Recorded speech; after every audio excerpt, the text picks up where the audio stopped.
అనకాపల్లి జిల్లా నర్సీపట్నంలోని గబ్బడ ఇసుక క్యాంపులో ఉన్న ఇసుకను ప్రజలకు ఉచితంగా ఇవ్వాలని మాజీ ఎమ్మెల్యే పెట్ల ఉమాశంకర్ గణేష్ అన్నారు.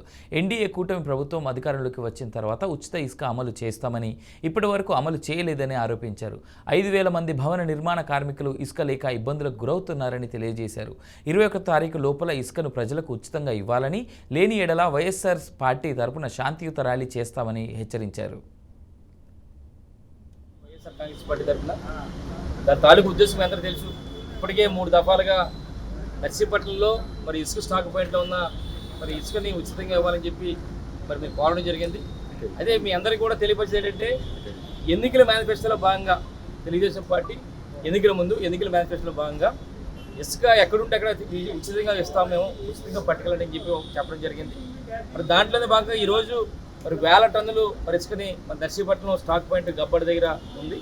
మరి దాన్ని మేమందరం కూడా మరి గౌరవ ఆర్డీ గారిని కూడా ఇప్పటికీ కలెక్టర్ గారిని కూడా రిప్రజెంటేషన్ ఇవ్వడం జరిగింది. నిన్నే ప్రెస్ మీట్ కూడా చెప్పాం. కలెక్టర్ గారు ఒక వారం ఇప్పటికే 20 రోజులు అయింది. ఒక వారం రోజుల్లో 10 రోజుల్లో కానీ నిర్ణయం తీసుకోకపోతే న్యాయస్థానం కూడా ఆశ్రయించని చెప్పి నేను చెప్పడం జరిగింది. దాంతోపాటు ఈరోజు ఆర్డీ గారు కూడా చెప్పాం. మరి ఏదైతే 1000 టన్నులు ఇసుకుందో, మరి ఏదైతే భవన నిర్మాణ కార్యక్రమాలు ఈరోజు సుమారుగా నర్సీపట్నం నియోజకవర్గంలో 5,000 కుటుంబాలు పైగా ఉన్నాయి. వాళ్ళందరూ కూడా ఎంతో